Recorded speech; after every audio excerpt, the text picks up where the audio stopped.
Mata kuliah Filsafat Hukum dan Etika Profesi, Modul 7, Kegiatan Belajar 1. Modul 7. Etika dan Etika Profesi. Pendahuluan.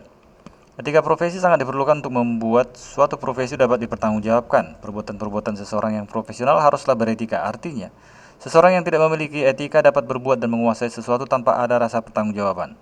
Pada modul 7 ini akan dibahas mengenai pengertian etika, etika profesi dan profesi hukum. Karena itu dapat terlihat profesi yang beretika itu mencakup apa saja.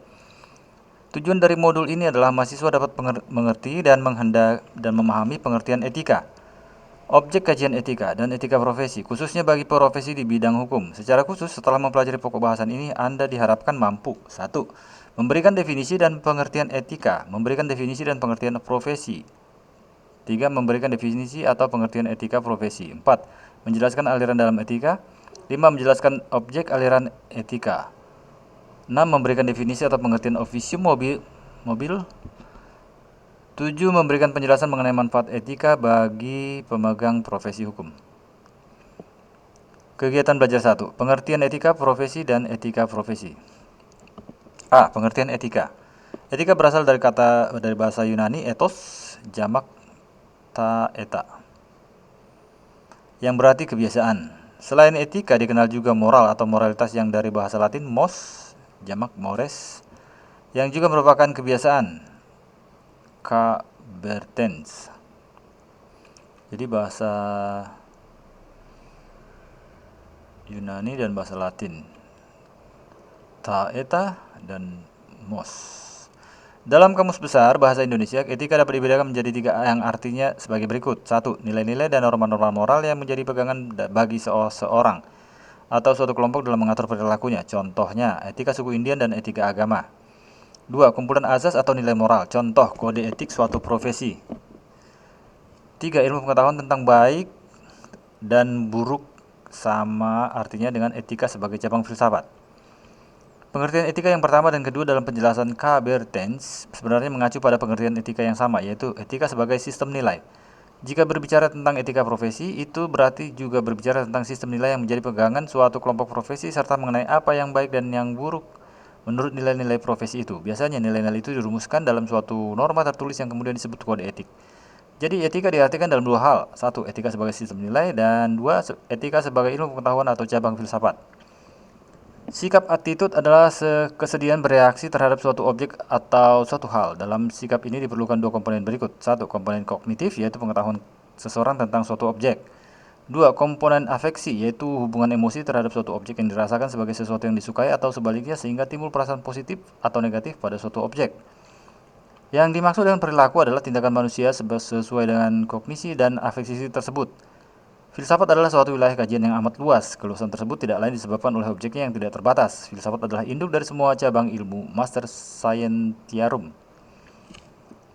Karena ketika orang belum mengenal diversifikasi dan fragmentasi ilmu-ilmu seperti saat ini, yang perintisannya dimulai pada zaman keemasan filsafat Yunani, orang hanya mengenal satu ilmu, yaitu filsafat. Filsafat sebagaimana digambarkan sebelumnya adalah filsafat dari dalam arti ilmu. Di luar filsafat sebagai ilmu, orang sering mengartikan filsafat sebagai pandangan hidup. Filsafat sebagai ilmu merupakan proses yang tidak pernah selesai, bukan produk pilihan seseorang atau suatu masyarakat. Etika adalah cabang filsafat dalam arti sebagai ilmu. Etika adalah philosophical study of morality. Jadi, subjek yang melakukan etika di sini adalah manusia, bukan ciptaan Tuhan selain manusia. Hanya manusia yang dapat beretika, sehingga tidak salah apabila etika ditempatkan sebagai subcabang filsafat manusia atau antropologia. Bahan kajian etika adalah moralitas. Pengertian moralitas berbeda sedikit dengan pengertian moral. Franz Manisuceno mengartikan moral sebagai sesuatu yang menyangkut baik buruknya manusia sebagai manusia, serta moralitas sebagai keseluruhan norma dan sikap moral seseorang atau sebuah masyarakat. Sebagai suatu kompleks dari nilai-nilai atau sistem nilai atau kumpulan moral, moralitas pada diri seseorang digunakan dalam 2 hal. 1. Sebagai standar normatif evaluasi, normative standards of evaluation, dan 2. Aturan normatif perilaku, normative rules of conduct. Etika sebagai cabang filsafat pertama-tama dapat dibedakan dalam 3 pendekatan. 1. Etika deskriptif, 2. Etika normatif, 3. Etika metaetika. Khusus mengenai etika normatif dibedakan dalam 1. Etika umum dan 2. Etika khusus. Etika khusus dibedakan lagi menjadi 1. Etika individual dan 2. Etika sosial. Waduh, panjang ya. Etika cabang filsafat, pendekatan etika, terus etika normatif dibedakan jadi khusus. Etika khusus dibedakan lagi. Etika berasal dari bahasa Yunani kuno yaitu etikos yang berarti timbul dari kebiasaan. Ia adalah cabang utama dari filsafat yang mempelajari nilai atau kualitas yang menjadi studi mengenai standar dan penilaian moral. Etika mencakup analisis dan penerapan konsep seperti benar, salah, baik, buruk, dan tanggung jawab. Berikut ini merupakan 2 sifat etika. 1. Non-empiris. Filsafat 1. Non-empiris. Filsafat digolongkan sebagai ilmu non-empiris. Ilmu empiris ialah ilmu yang didasarkan pada fakta atau yang konkret. Namun filsafat tidaklah demikian. Filsafat berusaha melampaui yang konkret dengan seolah-olah menanyakan apa di balik gejala-gejala konkret. Demikian pula dengan etika. Etika tidak hanya berhenti pada apa yang konkret yang secara faktual dilakukan, tetapi bertanya tentang apa yang seharusnya dilakukan atau tidak boleh dilakukan.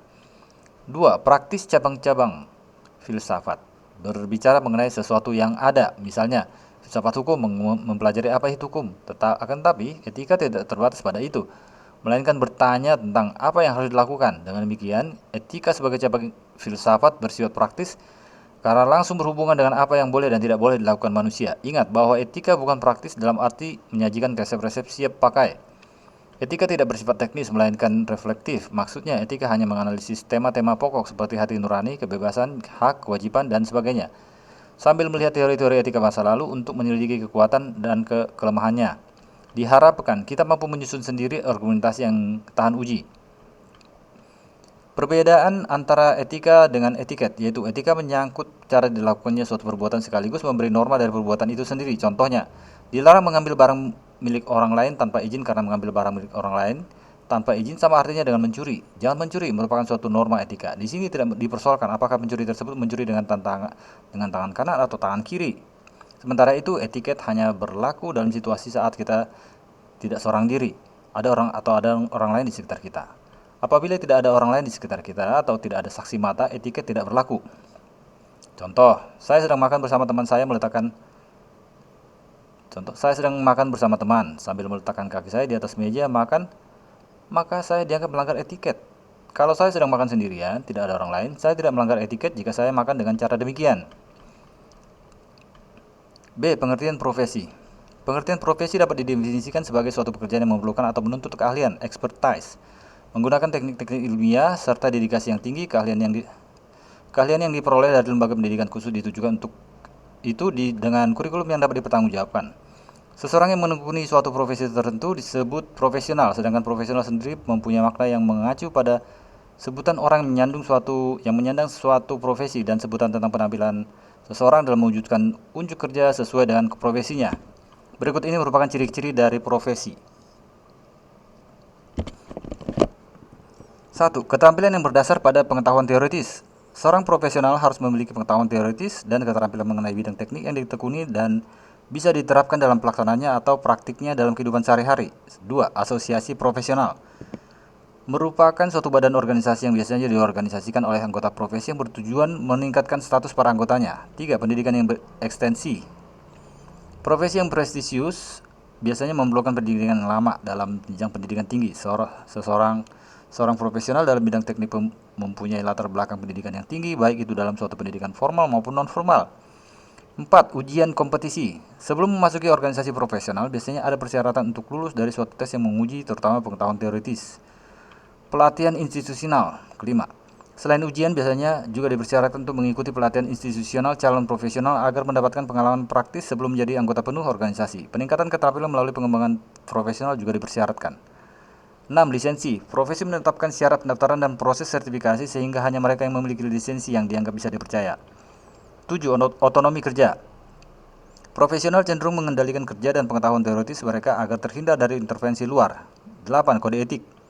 Organisasi profesi biasanya memiliki kode etik bagi para anggotanya dan prosedur pendisiplinan bagi mereka yang melanggar aturan. 9. Mengatur diri. Organisasi profesi harus bisa mengatur organisasinya sendiri tanpa campur tangan pemerintah. Profesional diatur oleh mereka yang lebih senior, praktisi yang dihormati, atau mereka yang berkualifikasi paling tinggi. 10. Layanan publik dan altruisme. Diperolehnya penghasilan dari kerja profesinya dapat dipertahankan selama berkaitan dengan kebutuhan publik, seperti layanan dokter yang berkontribusi terhadap kesehatan masyarakat. 11. Status dan imbalan yang tinggi. Profesi yang paling sukses akan meraih status yang tinggi, prestis, dan imbalan yang layak bagi para anggotanya. Hal tersebut bisa dianggap sebagai pengakuan terhadap pelayanan yang mereka berikan bagi masyarakat. Lihat dari 1. Ciri-ciri profesi. Terampil berdasarkan pengetahuan teoritis, terampil berdasarkan pengetahuan teoritis. 2. Asosiasi profesional. Kenapa harus ada?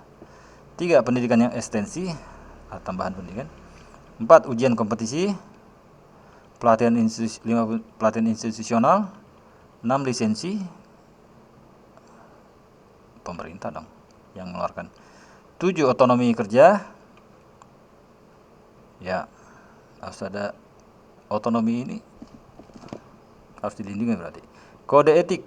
Kode etik ini harus ada yang mengawasi dong. Mengatur diri. Apa organisasi profesi mengatur diri? Kalau mereka jadi sindikat gimana?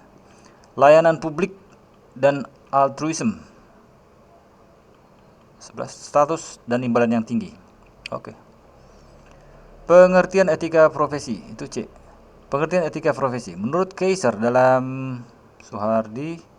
Suhrawardi Lubis adalah sikap hidup berupa apa tuh?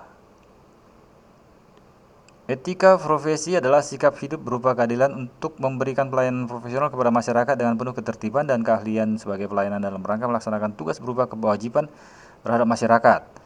Kode etik profesi adalah sistem norma, nilai, dan aturan profesional tertulis yang secara tegas menyatakan apa yang benar dan apa yang baik, serta apa yang tidak benar dan apa yang tidak baik bagi profesional.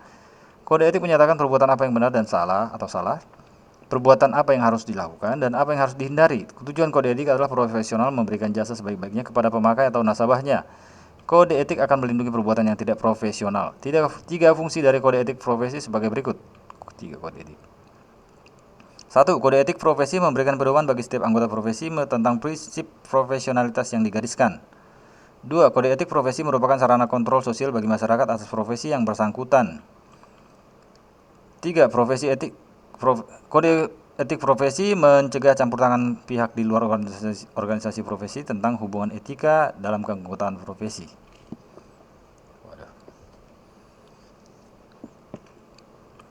Etika profesi adalah bagian dari etika sosial, yaitu filsafat atau pemikiran kritis rasional tentang kewajiban dan tanggung jawab manusia sebagai anggota umat manusia. Untuk melakukan profesi yang luhur itu secara baik dituntut moralitas yang tinggi dari pelakunya. 3 ciri moralitas yang tinggi sebagai berikut. 1. Berani berbuat dengan bertekad untuk bertindak sesuai dengan tuntutan profesi. 2. Sadar akan kewajibannya. 3. Memiliki idealisme yang tinggi.